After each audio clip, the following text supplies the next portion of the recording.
자, 오늘 설교 제목을 함께 나누겠습니다. 제목은 영적 부요함입니다. 한번 따라 하시겠습니다. 영적 부요함. 신혼 시절 영세민을 위한 전세 대출을 받고 햇빛 없는 방에 살 때였습니다. 책장이 없어서 나무 판자와 벽돌로 그럴듯하게 책장 비슷하게 만들었는데요. 어느 날 아내가 방에서 노트북을 펴놓고 작업을 하고 있었는데 그만 책장이 와르르 안방으로 무너져 내려버렸습니다. 다행히 아내는 책장에 맞지는 않았지만 노트북에 손상이 갔고요. 무엇보다 그날 제 마음에 아주 커다란 생채기가 났습니다. 아, 가난하구나. 또 하필 그 집은 2층이었는데 토요일 밤마다 1층에 사는 부부는 꼭 평일날에 부부싸움 안 하시다가 토요일날 밤마다 부부싸움을 하셨어요. 전 주일날 새벽부터 나가야 되는데 도무지 잠을 잘 수 없었습니다. 어느 날은 막 여기저기 부서지는 소리, 막 그런 육성, 막 그런 소리가 났어요. 점점 그 소리가 높아져서 이런 안 좋은 생각이 들었어요. 혹시 무슨 신문 보도에 있는 것처럼 칼부림 나면 어떡하지? 그래서 밤 새벽 2시인지 3시인지 모르겠지만 전화했어요. 빨리 와주세요. 밑에 큰일 날 것 같습니다. 잠시 후에 경찰이 왔고 경찰이 들어가는 걸 시도했지만 밑에 집은 괜찮습니다 라고 하면서 그렇게 넘어갔던 그런 추억들이 있습니다. 저마다 가난에 얽힌 기억들이 저보다 더 어떤 심각한 스토리들이 많이 있으실 거예요. 가난 그 자체는 여러분 부끄러울 것은 전혀 없습니다. 시편 69편 29절에 보게 되면 오직 나는 가난하고 슬프오니 하나님이여 주의 구원으로 나를 높이소서라고 기도하고도 있습니다. 따라해 보시겠습니다. 오직 나는 가난하고 슬프오니, 하나님 앞에 나아가 하나님 저 가난해요. 하나님 저를 주의 구원으로 높여주세요. 이런 류의 기도가 시편에 많이 있죠. 여러분, 가난 때문에 하나님과의 관계가 멀어질까요? 절대 그렇지 않죠. 왜냐하면 가난은 저주도 아니고 또 가난은 심판도 아니기 때문에 그래요. 한번 따라해 보시겠습니다. 가난 때문에 하나님과 멀어지지 않는다. 시작. 가난 때문에 하나님과 멀어지지 않는다. 그러나 가난의 영이 있어요. 가난의 영. 이 가난의 영은 거룩한 성령과 대치가 되는 악한 영이죠. 악한 영. 우리가 가난의 영은 대적해야 됩니다. 이 가난의 영은 성도의 마음속에서 역사에서 영적인 부요함을 누리지 못하게 방해합니다. 이 가난의 영은 성도들의 마음속에 열등감을 만들어주고요. 그리고 이 가난의 영은 서로 비교하게 만들어요. 또 누군가 하나님의 어떤 간증거리가 있으면 질시합니다. 그리고 자랑하지 못하게 만들어요. 가난의 영에 붙들린 자들은 감사가 없고요, 기쁨도 없습니다. 또 기도에서 하나님의 공급함을 받을 믿음도 없고, 또 설령 누군가 하나님의 공급함을 받아 무언가를 일을 했으면 옆에서 시샘을 하죠. 가난의 영. 그래서 만약 가난의 영이 내가 붙들려 있다면 여러분, 예수 그리스도의 이름으로 대적하고 쫓아내셔야 됩니다. 왜냐하면 이 가난의 영에 붙들릴 때 우리 주님의 이 아름다운 모습을 누리지 못하게 돼요. 디모데전서 6장 17절과 18절 말씀을 다 같이 읽어보겠습니다. 시작. 네가 이 세대에서 부한 자들을 명하여 마음을 높이지 말고 정함이 없는 재물에 소망을 두지 말고 오직 우리에게 모든 것을 후히 주사 누리게 하신 하나님께 두며 선을 행하고 선한 사업을 많이 하고 나누어 주기를 좋아하며 너그러운 자가 되게 하라. 중간에 보시면 하나님을 어떻게 소개하고 있냐면요, 오직 우리에게 모든 것을 어떻게 주신다고요? 후히 주신대요. 조금 주십니까? 아니면 후히 주십니까? 후히 주세요. 그래서 어떻게 하세요? 누리게 하시는 하나님. 여기서 누리다라는 이 단어를 영어 성경은 대부분 enjoy, 그러니까 즐기다라는 걸로 표현하셨어요. 우리 하나님이 어떤 분이시냐면 오직 우리에게 모든 것을 후히 주사 누리게 하신 하나님이십니다. 만약 내가 가난의 영에 붙들리면 우리에게 모든 것을 후히 주고 누리게 하시는 하나님을 예배하지 못하게 돼요. 앞뒤 문맥을 보게 되면 모든 것을 후히 주사 누리게 하신 그 하나님께 두는 순간 어떠한 것을 경험하게 되냐면 선을 행하게 되고요, 선한 사업을 많이 하게 되고 나누어 주기를 좋아하게 되고 너그러운 자가 되게 하십니다.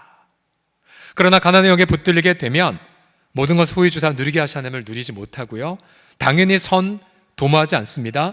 돈 때문에 나는 선을 못한다고 단정하지요. 또한 나누어주는 것 그거야 부자나 하는 것이라고 단정함을 통하여 겉보기에는 그럴듯해 보지만 모든 것을 후히 주사 누리게 하시는 하나님의 영광을 방해하고 대적하게 만듭니다. 왜 이것을 자세하게 설명하냐면 저도 가난의 영에 붙들린 적이 있었거든요.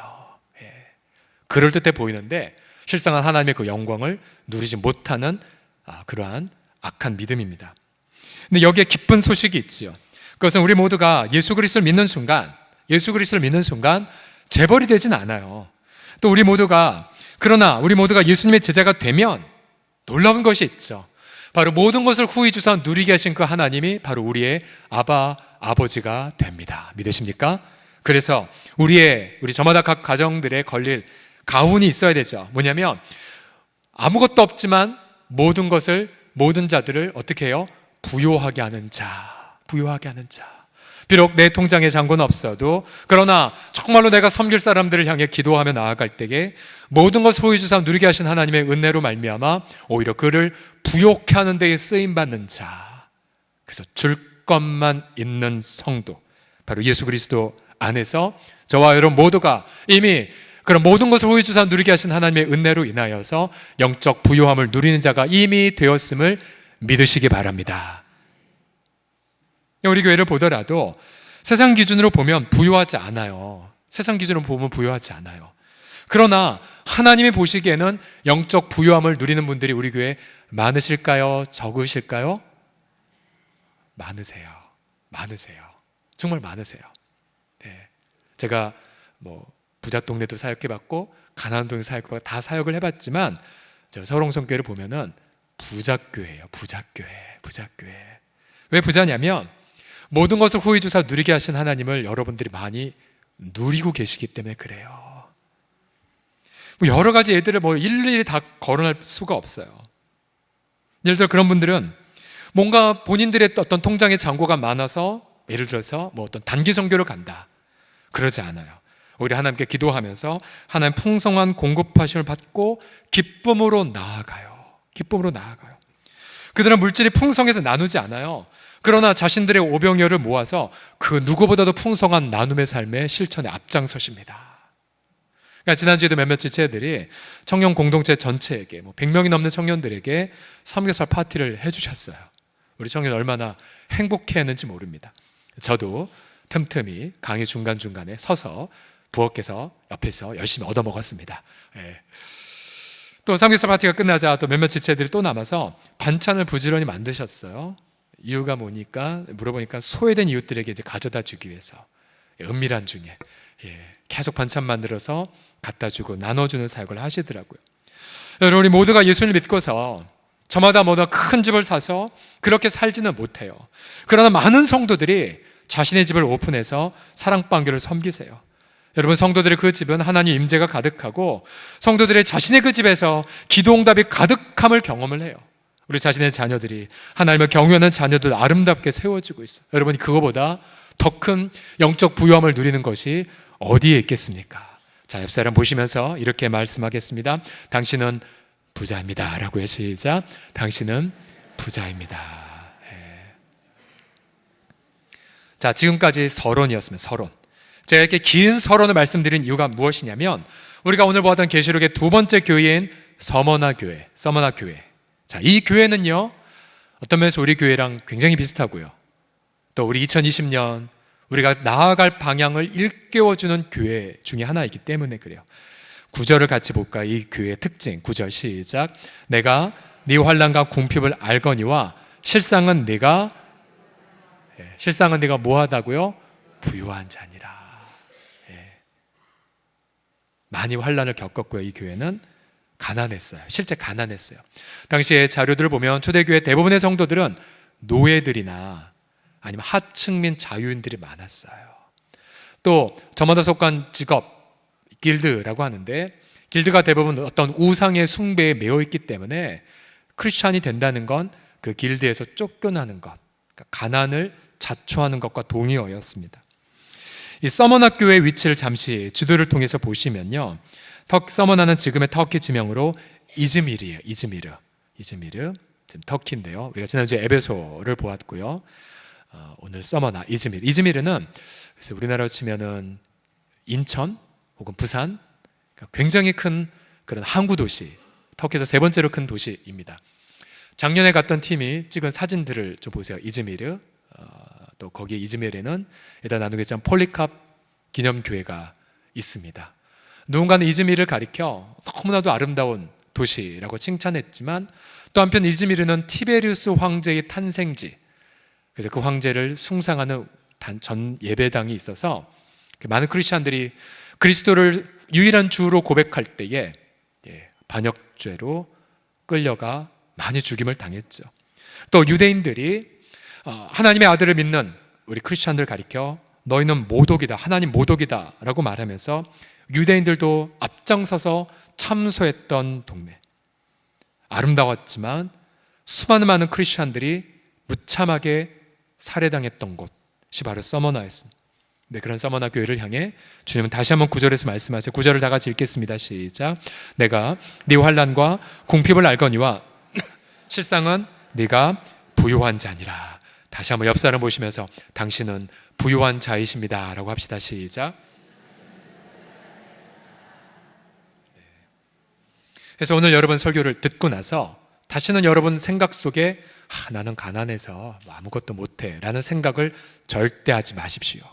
오히려 난 주 안에서 부자이기에 모든 것을 후히 주사 누리게 하신 하나님 안에서 나는 이미 줄 것만 있는 인생을 살아간다 라고 선포하셔야 됩니다. 믿으십니까? 세 가지로 간단하게 살펴보죠. 영적 부유함을 누리는 교회 공동체는 왜 영적 부유함을 누리냐면 첫 번째로 뭐냐면 주님의 칭찬의 음성이 가득해요. 주님의 칭찬의 음성. 이 짧은 서머나 교회를 향한 그리스도의 말씀을 자세히 보면 한 가지 없는 게 있어요.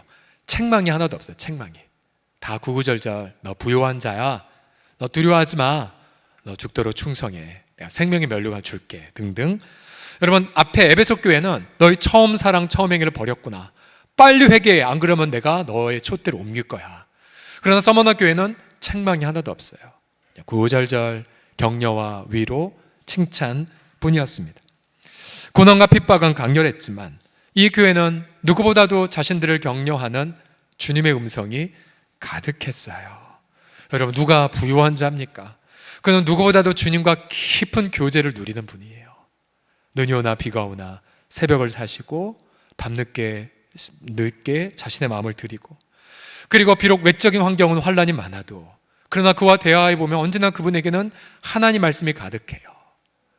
말씀 묵상한 은혜, 말씀을 통한 해답, 말씀을 통한 지혜가 가득해요. 그래서 누구보다도 기도 응답이 가득하고 누구보다도 간증이 가득합니다. 여러분 우리가 이 땅에 누구도 다 권력자가 될 수 없고 재벌이 될 수 없지만, 그러나 여러분 예수 믿는 우리들은 모든 것을 후히 주사 누리게 하신 하나님 때문에 누구보다도 기도 응답을 많이 경험할 수가 있습니다. 그래서 여러분 거룩한 질투 있죠. 세상적 질투 말고 거룩한 질투. 거룩한 질투는 이렇게 질투를 표현하죠. 만약 누군가 나보다 더 주님이랑 친한 것 같다면 그분을 거룩하게 시세 마십시오. 그리고 내가 어떻게든 저보다 더 주님이랑 가까워지도록 노력하십시오. 누가 나보다 더 기도 응답을 많이 받는 것 같으면 그를 거룩한 마음으로 흠모하십시오. 그리고 주 앞에 주님, 제가 정말로 주님 앞에 가장 사랑을 많이 받고 가장 기도 응답을 많이 받는 자가 되기를 원합니다. 이렇게 한 번이라도 기도하셨던 분들 없으세요? 저만 손 들었나요? 예. 그래서 저는 저와 여러분 모두가 이런 영적 부유함을 누리는 성도일 뿐만 아니라 저는 우리 사울홍성 교회가 주님 오실 때에 가장 부유한 교회라고 칭찬받는 은혜가 있으시기를 예수님의 이름으로 축복합니다. 두 번째, 영적 부유함을 누리는 교회 공동체는 뭐냐면 환난의 시작과 끝을 아는 교회예요. 환난의 시작과 환난의 끝을 알아요. 10절을 보시게 되면요, 너는 장차 받을 고난을 두려워하지 말라. 볼지어다 마귀가 장차 너희 가운데서 몇 사람을 오게 던져 시험을 받게 하리니 너희가 10일 동안 환난을 받으리라고 말씀하셨어요.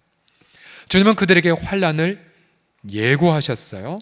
그들 중에 몇몇이 투옥될 것이라고도 미리 말씀하셨어요. 또한 환난의 길이도 미리 예고하셨어요. 10일 동안 환난을 겪을 것이라고 말씀하셨습니다. 자, 어떤 학자들은 이 11을 상징적 숫자로 해석하는 분들도 있어요. 실제로 이 로마 서기 4세기 초에 312년에 콘스탄티필 그 칙령을 통해서 기독교가 공인이 되었을 때에, 밀라노 칙령을 통해 기독교가 공인되었을 때에, 허락을 받았을 때에, 그때까지 로마 제국엔 10대 박해가 있어요. 10대 박해. 예를 들어서 AD 약 64년경에 있었던 네로 황제의 대박해, 그때 베드로와 바울이 순교당했죠. 또한 도미티안 황제, 트라얀 황제, 하드리안, 또 아우렐리우스, 세베루스, 막시미누스, 데키우스, 발레리안, 디오클레티안 등 총 10명의 황제가 10번의 강력한 박해를 하게 됩니다. 근데 중요한 것은 자, 이 서머나 교회 입장에서 보게 되면 환란이 오는 것 자체가 두려운 것이 아니었었어요. 왜요? 환란을 미리 예고하셨거든요. 그리고 환란의 길이도 미리 예고하셨거든요. 그래서 함께 예배드리다가 누군가 끌려가 순교의 제물이 됐다 할지라도 이 서머나 교회는 어떤 확신이 있었냐면 이 환란 끝이 있어. 환란 끝이 있어. 문자적 10일이든 아니면 로마 황제의 10대 박해이든, 때로는 자신의 생애에 환란이 끝나는 걸 못 봤다 할지라도 그 성도는 어떤 믿음이 있었냐면 끝이 있다니까. 끝이 있어. 끝이 있어. 왜냐하면 이 교회를 향해 주님이 이렇게 계시하셨죠. 8절을 먼저 보시면 서머나 교회의 사자에게 편지하라. 처음이며 마지막이요. 죽었다가 살아나시니가 너희에게 말한다. 여러분, 우리가 환란, 이 힘든 이유는 환란이 그냥 영원 전부터 있었던 것 같아요. 또 환란이 있는 이유는, 어려운 이유는 환란이 영원할 것 같거든요. 근데 주님은 담대히 말씀하세요.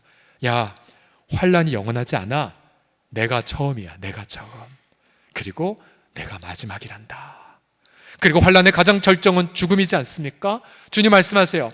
난 죽었다가 다시 살아난 자야. 그래서 우리는 그 환란의 끝이 있음을 보고 그 안에서 기쁨을 만끽합니다. 만끽해요. 이것이 바로 영적 부여함을 누리는 성도와 교회의 특징입니다. 지난주 금요일에도 여러분 함께 나누었지만, 지난 수요일날 법원에서 부활상과 관련된 형사소송 사건에서 우리가 무죄 판결을 받았어요. 무죄 판결. 그러니까 부활상 경례는 도로가 아니고 소중한 경건한 장소, 이미 법적으로도 입증이 되었습니다. 그동안 어떤 이웃이 이거 공용도로니 내놔, 마음껏 통행하게 해 라고 어떤 억측을 부리며 우리를 고발로 괴롭게 했었거든요. 그러나 법정은 분명하게 그 땅은 소중한 도로가 아니라, 공용도로가 아니라 소중한 경내임을, 교회 묘지임을 법으로도 분명하게 드러내었습니다. 시간이 약 4년 정도 흘렀어요. 덕분에 저 법원 구경 실컷 했습니다. 예, 법원 구경 실컷 했어요. 예, 제 앞에 있는 분들 징역 1년, 징역 2년을 선고한다. 별별 죄인들이 많더라고요. 술 먹고 상해를 입힌 분, 사기꾼들, 굉장히 많았는데, 판사님 무죄를 선고하는 그날에 기쁨은 말로 이루 표현할 수가 없었어요. 그래서 그 전날 시편 등을 통해 주님이 계속 이렇게 말씀하셨어요. 부르짖어 내가 응답할 거야. 부르짖어 응답할 거야. 예. 여러분, 모든 환란은 끝이 있습니다. 환란이 끝이 있기에 우리는 환란 속에서 주님 앞에 더 가까이 나아갑니다. 환란은 전능하지 않습니다. 환란은 전지하지도 않습니다. 그래서 우리는 더 양심을 굳게 지킵니다. 그리고 오히려 더 기도하고 더욱더 성결함을 선택합니다. 환란이 올수록, 그래서 우리는 더 영적 부여함을 누리게 될 것이고, 우리 앞서 우리 배웠던 찬양 있죠. 이 또한 지나갈 것이다. 지나갈 것이다. 바로 여러분 가운데 있는 모든 환란들, 영원하지 않을 것이기에 환란 그 속에 있다 할지라도 날마다 영적인 부요함을 누리시기를 그리스도의 이름으로 축복합니다. 자, 앞사람 보시면서 눈을 부릅뜨고 말하겠습니다. 환란은 영원하지 않습니다라고. 시작. 마지막으로 영적 부요함을 누리는 교회 공동체는 죽음을 두려워하지 않아요. 죽음을 두려워하지 않아요. 이게 진짜 영적 부요함의 핵심입니다. 죽음을 두려워하지 않습니다. 10절에 보시면 주님 말씀하세요. 네가 죽도록 충성해라. 그리하면 내가 생명의 관을 내게 주리라. 이기는 자는 둘째 사망의 해를 당하지 않을 거야. 즉 죽음을 이길 수 있음을 말씀하고 있어요. 충성이란 이 단어는 믿음이라는 단어입니다. 믿음 혹은 신뢰라는 단어이죠. 즉 죽음의 현장에 이르기까지 그리스도의 복음을 부정하지 않고 바로 모든 것을 후히 주시고 누리게 하신 하나님 앞에 내 순결함을 바치는 삶이죠. 그래서 비록 죽음과 같은 환난이 닥쳐도 주님을 향한 믿음을 여유 있게 지키는 분들입니다. 그게 진짜 부요함이세요. 실제로 이 서머나 교회에는요, 아까 폴리캅 기념교회를 우리가 보았지만 이분은 사도 요한에 의해 세워진 분이세요. 사도 요한. 이른바 교회 시대에 사도 시대가 있었고요, 사도들을 직접 보았거나 사도들의 임명된 이른바 속사도 시대가 있었어요. 이 속사도 시대 한 분 중에 한 분이 바로 폴리캅 인시인데요, 이 폴리캅 목사님은 노고의 나이에 체포가 되어 주님을 부정하라는 협박을 받았습니다. 폴리캅이 체포될 때 그는 죽음을 직감하고 병사들에게 식사를 대접하면서 잠깐 기도할 수 있는 시간을 달라고, 그러면서 그는 병사들에게 식사를 대접하고 경건함으로 하나님 앞에 감사의 고백을 드렸죠. 전해지는 기록에 따르면 그의 경건의 모습이 너무나도 아름다워서 병사들은 어떻게 이런 분을 데려가야 되나라는 양심의 찔림을 받았다고 합니다. 비슷한 분이 있었죠. 디트리 본회퍼. 그분도 플로센비르크 수용소에서 마지막 사형 판결을 받는 그날 그가 일어나 나와서 이제 사형 판결을 받으라고 했을 때에 그가 감옥에서 일어나 돌아서서 함께 있었던 제수들에게 말했죠. 형제들이여, 저는 제가 부름받은 곳으로 갑니다. 다시 만날 때까지 안녕히 계십시오. 근데 그때의 그 장면을 직접 목독했던 어떤 의사는 후에 책을 쓰면서 자기 생애에 그렇게 경건하게 죽음을 맞이한 사람은 보지 못했다라는 고백을 지금도 남겼습니다. 이 폴리캅은 끌려가 총독에 의하여 협박을 받았죠. 예수를 부정해라, 부정해라, 사람들 부정해라. 그러나 폴리캅은 이 유명한 말을 남겼죠.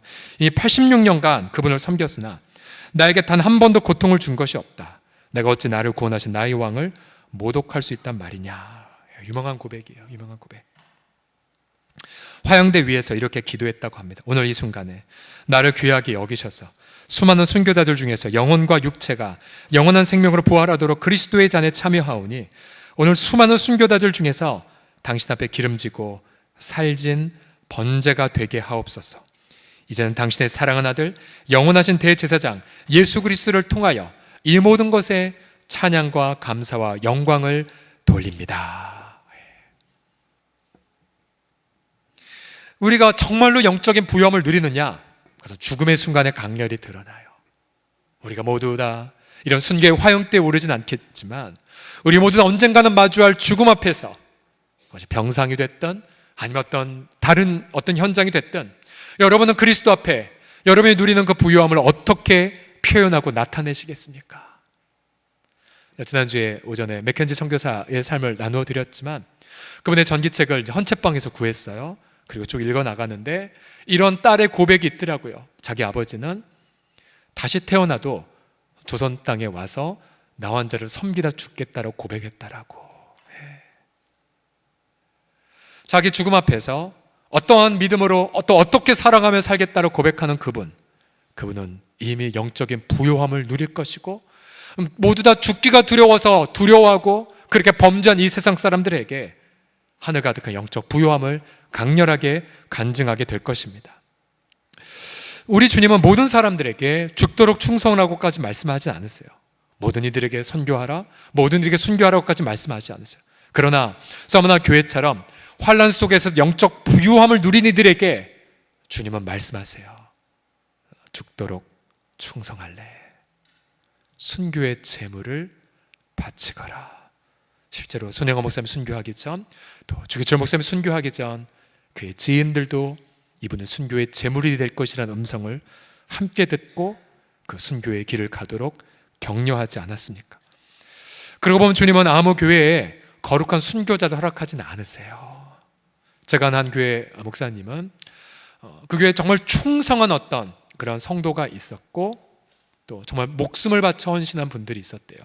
그래서 그분이 정말 돌아가시고 나자 그분 새로 교회를 건축하면서 자신의 목양실 바닥에 그분의 유골을 뿌렸다라고 기억하기 위해 그런 고백을 직접 들은 적도 있습니다.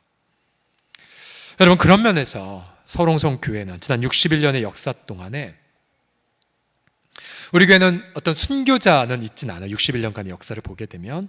그러나 풍천읍교회까지 거슬러 올라가면 순교자들이 있어요. 순교자들. 고 황금천 목사님이 심호하시는 풍천읍교회, 황 목사님은 그 당시 교인들의 말의 표현에 따르면 행방불명된 것으로, 소련군에 의해 지명수배 당해서 행방불명된 것으로 그렇게 되었는데, 그러다가 6대 제7대 목사님 때에 이르러 원춘도 목사님 7대 목사님이십니다. 1887년도에 태어나신 분이신데요, 유교 사변에 나자 뜻 있는 젊은 집사 청년들이 산에 집단으로 피신했습니다.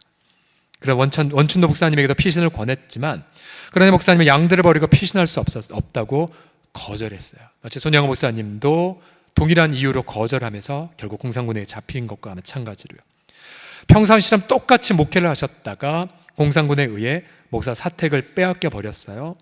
그리고 유엔군과 국군이 북진하기 10일 전에 북한 정치 보위부원들에게 강제 연행이 되었습니다. 그리고 인민군과 공산당들이 북한을 후퇴할 때 10월 15일경 1950년 10월 15일경 그들 후퇴하면서 보위부 감방에 불을 지르고 도망가 버렸습니다. 그리고 원춘도 담임 목사님은 그 감옥에서 불에 타서 순교하셨습니다. 1950년 10월 15일 64세의 나이셨습니다. 그 가족들은 월남에 성공을 했어요. 그리고 장로와 목사 등으로 전국 교회를 섬기고 계십니다. 아서 풍천읍교회의 백년사를 보게 되면 이분의 유족들의 사진이 하나 있었어요. 1972년 전에 소개했죠. 제남 풍천읍교회 교인들의 친목 모임이 처음으로 결성되었어요. 경복궁에서. 1972년 10월 9일 날 가장 오른쪽에 계신 분이 황근천 목사님이 하나하나 원춘도 목사님 유족들을 소개하시는 장면의 사진이 있어요. 가장 할머님께서 원춘도 목사님 사모님, 또 바로 옆에 뒤에 계신 분이 장자 원성표 장로님, 바로 옆에 계신 분이 원성두 목사님, 가장 왼쪽에 계신 분이 원옥년 권사님. 그 후손들은 지금 이 땅에서 지금도 각 교회를 향해 충성하고 헌신하고 계십니다. 저는 담임 목사로서 풍천읍교회까지 거슬러 제 앞에 세워진 담임 목사님 면면을 볼 때마다 너무 부끄러워요. 너무 부담이 돼요. 왜냐하면 순교의 자리거든요. 순교의 자리. 그리고 순교하신 목사님들이 계시다는 그 사실 앞에 너무나도 피부에 와닿게 숙연한 마음과 그런 마음들이 들어갑니다.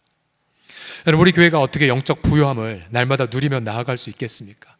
여러분, 2020년에 우리 공동체가 지난주에 말씀 들은 것처럼 처음 사랑은 바로 한 영혼 목양임을, 그 세워진 모든 분들이 죽을 때까지 한 영혼 목양에 힘써야 함을 우리가 들었다면, 오늘 두 번째 서머나 교회를 향해서 주님은 말씀하세요. 서울홍성교회요, 너는 그리스도 안에서 이미 부자다라고. 절대로 내 인생 하나님 앞에 쓰임받고 싶은 것을 내 체력에 제한시키지 마시고, 또한 나의 재정에도 제한하지 마시고, 영적 부요함을 죽음의 현장 앞에서 담대하게 누리심을 통하여서 주님 오실 때까지 정말로 칭찬받는 영적 부요함의 아름다운 공동체, 또 영적 부요함을 누리는 각 가정, 각 개인 성도들이 다 되시기를 예수님의 이름으로 축복합니다.